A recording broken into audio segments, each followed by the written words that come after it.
Here is an example basic numerical reasoning question for you to get started. Question 1. If a teacher reads, on average, 2 books per month, how many books will they have read over a 10-year period?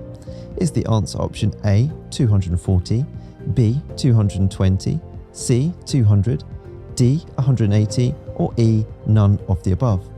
Do you know the answer? Well, before I give it to you, hello and welcome. My name is Joshua Brown from the job aptitude testing website, howtobecome.com, and in this tutorial, I will teach you how to pass any aptitude assessment you have coming up by giving you the strategies, secrets, and of course, timed practice questions for the most common aptitude assessments used by the leading assessors to ensure you pass at your first attempt.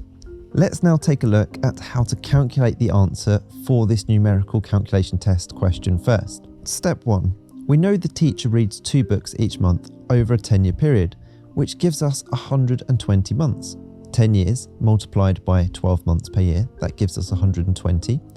And then we know that 2 books a month multiplied by 120 will give us our answer of 240 books. So the correct answer is A, 240. Now, before I give you some of these questions to try for yourself, here are my quick and important tips for passing any assessment test. Please take note if you want to pass your aptitude assessment. Tip number 1, ensure you're comfortable with addition, subtraction, multiplication, and division. Many questions rely on these basic operations. Practicing them will enable you to be much faster and pick up easy marks. Tip number 2, before diving into practice calculations, try to estimate the answer. This can help you quickly eliminate obviously wrong options in multiple choice questions and save time. This will help you with abstract reasoning test questions, which we'll take a look at later on in this tutorial. It will help you with verbal reasoning and verbal comprehension test questions. Again, we'll look at these later on in the tutorial, and numerical calculation test questions. Tip number 3, familiarize yourself with common problem types. So practice plenty of numerical reasoning, verbal comprehension, and abstract reasoning questions like we're going to do in this tutorial. Tip number 4, practice under timed conditions. This one is really important. Your assessment will be timed. Don't let this time pressure be your downfall. I see it be the downfall for so many candidates that I've helped train over the years. Don't let it be your downfall. Practice under timed conditions. Tip number 5, practice with and without a calculator. Make sure you check before your assessment to see if you can use a calculator. Okay, now it is your turn. Please put your answer to question 2 in the comment section below the video for marking. We're going to take a look at some of those numerical reasoning questions we looked at the start of this tutorial. Let me know your answer in the comment section below, or if you need any further assistance working it out. So question 2 is this. If a computer programmer completes on average 5 projects per year, how many projects will they complete in a 25-year career? Is it A, 125, B, 130, C, 120, D, 115, or E, none of the above? I'm going to give you 15 seconds to work this out. Remember, practicing under timed conditions is really important to help your preparation, but if you need more time right now, that is absolutely fine. Simply pause the video, work out your answer, and then continue. It's much better you get the answer right, you get the foundations to these questions right before moving on, because you can always practice more questions under timed conditions to improve your speed. Get the questions right first of all. So your 15 seconds starts now.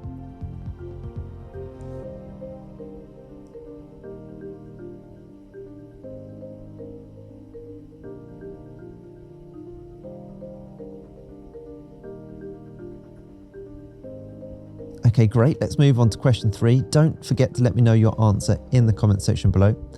If a car travels on average of 15,000 miles per year, how many miles will it have travelled after 8 years? Is it A, 120,000, B, 130,000, C, 110,000, D, 100,000, or E, none of the above? Your 15 seconds starts now.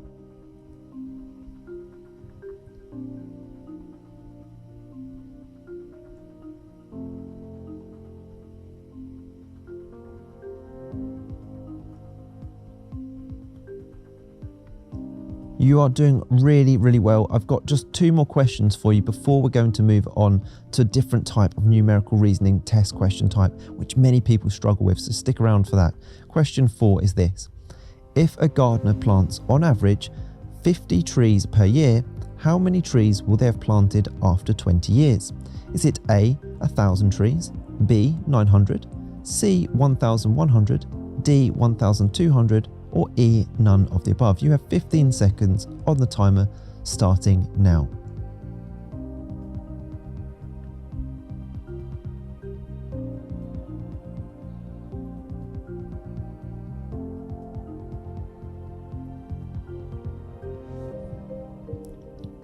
Okay, just one more question for you to practice before we move on to the next section. Question 5. If a chef uses, on average, 10 pounds of flour per week, how many pounds of flour will they have used over a 5-year period? Is it A, 2,600 pounds, B, 800, 1,600, D, 2,400, or E, none of the above? You have 15 seconds on the timer starting now.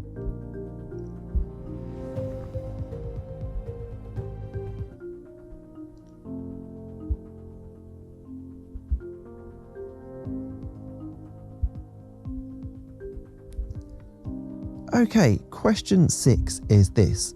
The clock below reads 10 p.m. How many degrees will the small hour hand have turned when the time reaches 2 a.m? So here is that clock. Now, when answering these questions, remember there are 360 degrees in one full turn of a clock. Every hour, the large hand will turn 360 degrees, and every 12 hours, the small hand will turn 360 degrees. Now, once you know those things, it's really easy to answer these interview questions. Let me show you what I mean. So if we look at this same question again with that same clock, to work out this answer, we would do the following steps. Step number 1, calculate how many degrees there are in a 1 hour turn of the small hour hand. So 360 degrees divided by 12 hours gives us 30.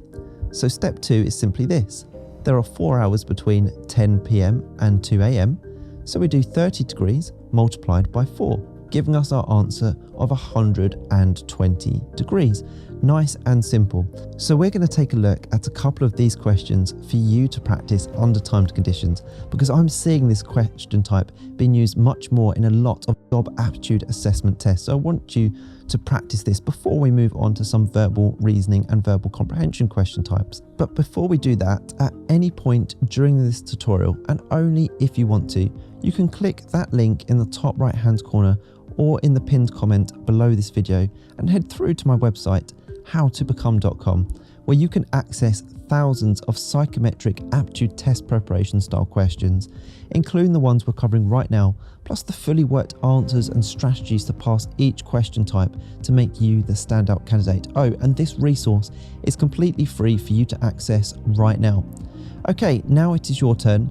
Please put your answer to question 7 in the comment section below the video for marking. Again, if you have any questions or need any help, just let me know in the comment section below. I literally respond and reply to every single person who leaves a comment on my channel. So question 7 is this. The clock below reads 6 a.m. How many degrees will the small hour hand have turned when the time reaches 1 p.m? Is it A, 180 degrees, B, 140 degrees, C, 230 degrees, or D, 210 degrees? You have 15 seconds to work this out, but if you need more time, just pause that video and get the answer right. It's much better you do that, and then you can practice more questions like these under timed conditions. Your 15 seconds starts now.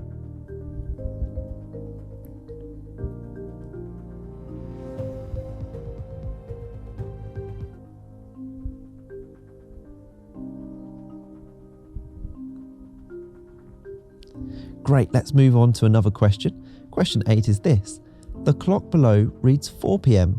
How many degrees will the large minute hand have turned when the time reaches 6 p.m? Notice there it's the minute hand we're looking at now. So is it A, 60 degrees, B, 80 degrees, C, 420 degrees, or D, 720 degrees.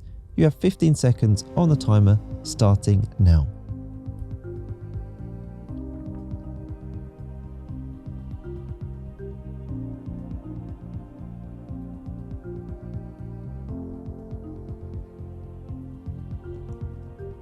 You're doing really well. Let's now take a look at some verbal reasoning questions. Now, verbal reasoning tests can be a great way at predicting job performance, and that is why many employers use this test question type. Jobs that require strong communication, language comprehension, and critical thinking skills may use verbal reasoning tests to predict how well candidates will perform in those roles involving written communication. So let's take a look at a question type. Question 9 is this. Which letter is missing from the following 4 words? And here are those words. You can see they're not complete, but we've got 4 words here and 2 question marks. So you can see at the end of this first word, there's a question mark and we've got a missing letter. And at the start of this next word is that same missing letter. And then we've 2 words again. So at the end of this missing word, the word that currently reads star, there is a missing letter. And that same letter is the first letter of this word. Again, this is a question type that is coming up quite a lot, and even if it doesn't come up in your assessment, it's a great way to practice those skills I just mentioned, such as comprehension and critical thinking skills. So here are your answer options. Is it A, M? Is the missing letter L? Is it T, or is it R? Now, there are 2 ways to try and answer the aptitude test question. The first being a process of elimination.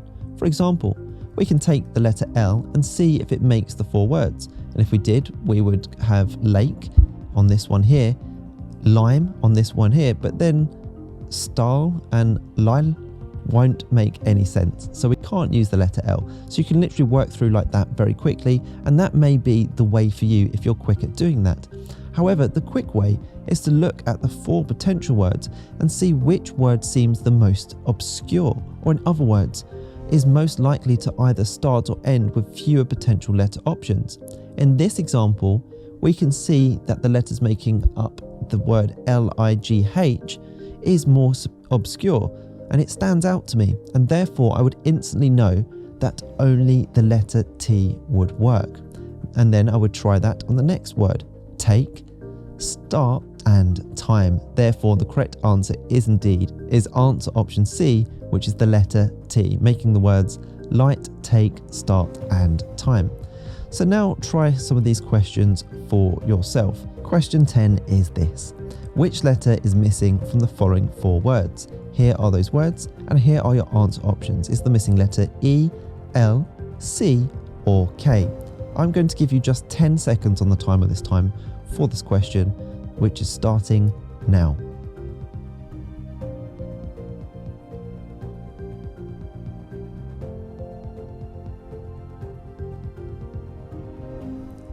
What is your answer? Let me know in the comment section below. Let's try another one.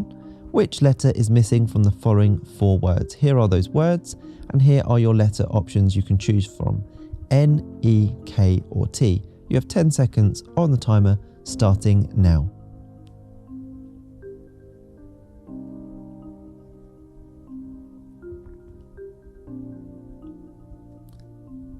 Great, let's now move on to some reading comprehension tests. These are great. These verbal comprehension tests, or verbal reading tests as they're sometimes known as, are designed to challenge your knowledge of words, the relationship between different words, and your general English language competency. In this video, I have listed some of the common and typical style tests that you might encounter and provided you with examples of how each type of question can be answered. So let's take a look at an example question. Read the passage below carefully and answer the question at the end of the passage based on the multiple choice options. So here is the passage.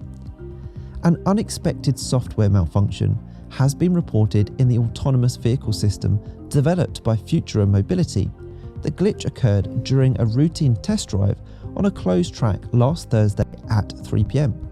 Despite the malfunction, there were no accidents or injuries reported. The system has multiple safety checks in place which were recently updated. So here is a statement. The software malfunction was most likely caused by arson, electrical fault, faulty wiring, or none of these options. Now the correct answer is none of these options. And the reason why is because you can never make assumptions. You can choose your answer, and you must choose your answer entirely based on what the passage actually says. And that's really important when answering these types of questions. Don't make assumptions. The passage doesn't mention anywhere what caused the fault. It just mentions what was happening when the fault occurred. So we cannot make an assumption of what caused the fault. Let's take a look at a question for you to try yourself, but let's really ramp up the difficulty of this now by looking at a more realistic verbal reasoning style question here, where there's a lot more text. This time you have to decide whether a statement about the passage is true, false, or impossible to say. Remember what I said about assumptions. So reading the following passage and answer the question as either true, false, or impossible to say based on the information provided. Gardening is a pastime that many people find beneficial for both physical health and mental well-being. It is often associated with the need for expansive outdoor spaces where a variety of vegetables can flourish. However, this is not necessarily a limitation for city dwellers or those with limited space. Innovations in urban gardening have led to the development of numerous methods for cultivating a vegetable garden in constrained areas. Options such as raised beds, balcony container gardens, and vertical planting systems have revolutionized the way we think about gardening in small spaces. These methods not only maximize limited areas, but also add aesthetic value to urban environments.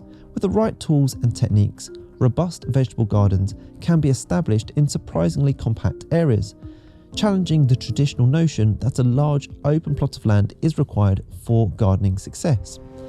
So that's the passage. Here is the statement. Urban innovations in gardening have eliminated the possibility of growing a robust variety of vegetables in small spaces. Is the answer option true, false, or impossible to say?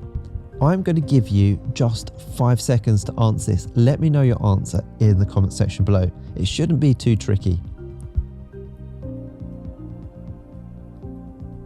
Did you get it right? Well, here is the answer for you. We'll walk through this together. The passage explains that innovations in urban gardening have led to the development of numerous methods for cultivating a vegetable garden in constrained areas.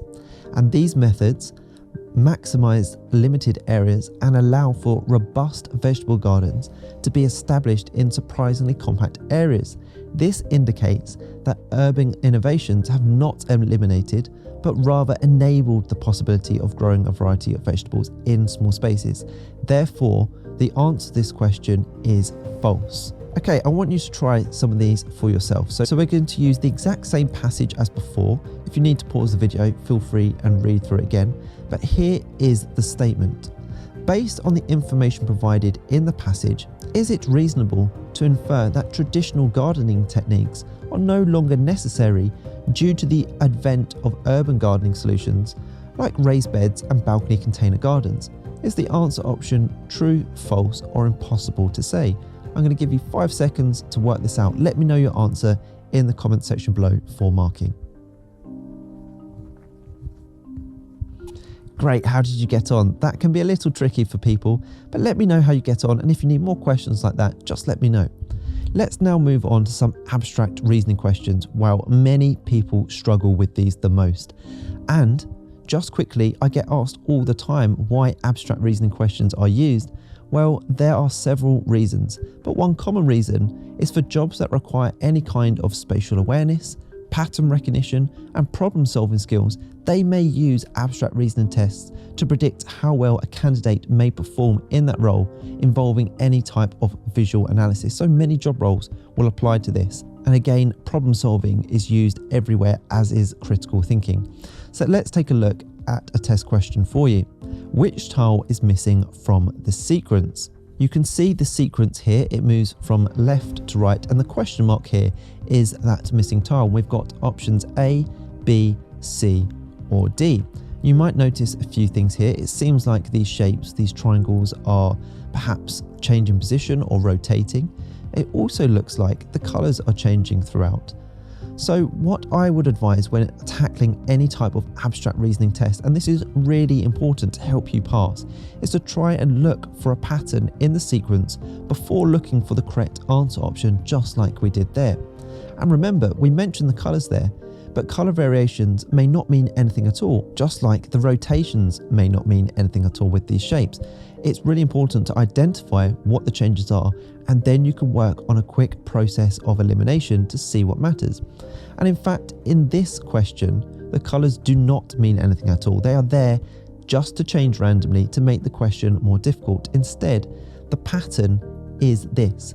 The biggest triangle rotates 30 degrees anti-clockwise. So we can see here, triangle here is green, and then it's still green here, and it moves 30 degrees anti-clockwise, and then 30 degrees anti-clockwise again. It's very minuscule, so hard to distinguish. But if we look at the other shapes, the medium one rotates at 60 degrees anti-clockwise. So we can see it moves from here, then 60 degrees that way, and then 60 degrees that way. And probably the most obvious and easy one to spot is the small triangle, which rotates at a 90-degree angle each time, which is much more obvious. So we can see here it's pointing upwards, then it points to the left after moving 90 degrees, and then it points downwards after moving another 90 degrees anti-clockwise. And therefore we can safely assume that it will move 90 degrees anti-clockwise again and be facing to the right. So we can quickly look at our answer options and see that only answer option A has the small triangle facing to the right, and then we can quickly check that it matches up with the other answer options. And of course, we would have wanted to check the colours, but we can see here it seems very random because the colours match up exactly in the first two, but then change in the third, making no logical reason why they would change. So we can ignore the colour changes. And the correct answer option is indeed A.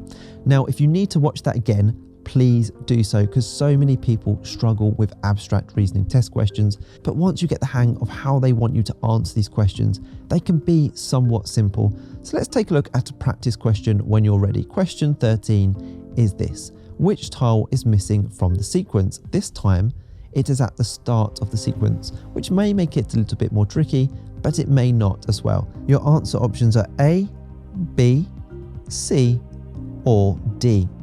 I'm going to give you 15 seconds to try and work this out. Again, pause the video if you need more time, that's not a problem. Your 15 seconds starts now.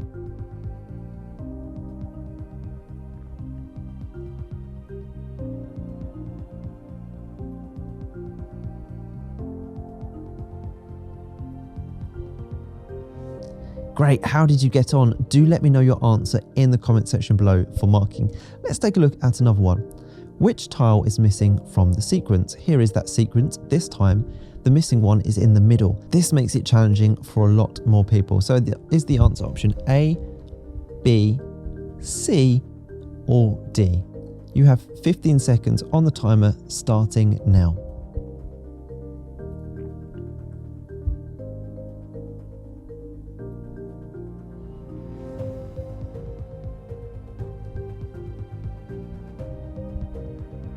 How did you get on? I hope you found that a great introductory to abstract and aptitude test questions. Now, next thing to do is to please make sure you click that button in the top right hand corner of this video right now and head through to my website howtobecome.com, where you can get access to thousands of psychometric aptitude test questions and the fully worked answers to each question with a 14-day free trial. So you can access this resource for free, and if you cancel before your trial, you will not be charged a penny. You can literally have online access within 2 minutes from now, and it's guaranteed to help you prepare effectively for your next job aptitude test, and also, more importantly, put you ahead of the competition. I hope you've enjoyed this tutorial. Please don't forget to subscribe, as I'm on a mission to help as many people as possible pass their aptitude tests and their job interviews, and I can only do that if you are subscribed. Please also hit that like button, as that encourages me to make more videos just like these. And if you have any questions regarding aptitude tests, please feel free to put these in the comment section below, where I will get back to you. And finally, don't forget to connect with me on LinkedIn. I've put my LinkedIn link in the description below. It's always great to connect with like-minded professionals such as yourself. Thank you so much for watching. I wish you all the best with your assessment. Have a brilliant day.